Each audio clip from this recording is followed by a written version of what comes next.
Hello வணக்கம். நான் வைத்தி from ஷாஷா collections. Part 1ல் வந்து போச்சமல்லி காட்டன் சாரீஸ் பார்த்துருப்போம். ரிமைனிங் கலர்ஸ்லாம் பார்ட் 2 இன்றைக்கி பார்க்கலாம். இதில் பார்க்க போகிற கலர் வந்து brown colour shade, sandal colour நல்லா இருக்கும். நெக்ஸ்ட் இந்த வயலட் கலர்,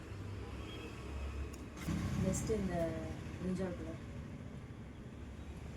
நெக்ஸ்ட் இந்த green colour, dark green, next sky blue. Dark sandal first பார்த்தது. இது வந்து லைட் சாண்டில், அது திக்காக இருக்கும், உங்களுக்கு தின்னால இருக்காது, அது திக்காக இருக்கும். இது ஒரு க்ரீன் கலர் ஷேட்,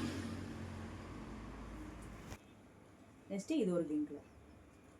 இது எல்லாமே 6.3 மீட்டர்ஸோட வரும். உங்களுக்கு ப்ளவுஸ் வந்து பிளைனாக வரும். அந்த சாரீ கலர்லேயே பிளைனாக வரும். பார்டர் வந்து வந்திருக்கும் உங்களுக்கு. அப்புறம் இதோட ப்ரைஸ் எல்லாமே 599 ப்ளஸ் ஷிப்பிங். கொடுத்துருக்க நம்பருக்கு வாட்ஸ்அப் பண்ணுங்கள். பிக் எதாவது வேணா கூட மெசேஜ் பண்ணுங்கள், பிக் சென்ட் பண்ணுவோம். அப்புறம் நம்ம ஷாப்பில் வந்து ஃபஸ்ட் டைம் ஆர்டர் பண்ணுற எல்லாத்துக்குமே ஃப்ரீ கிஃப்ட் பண்ணுங்கள். தேங்க்யூ ஃபார் வாட்சிங். பாய்.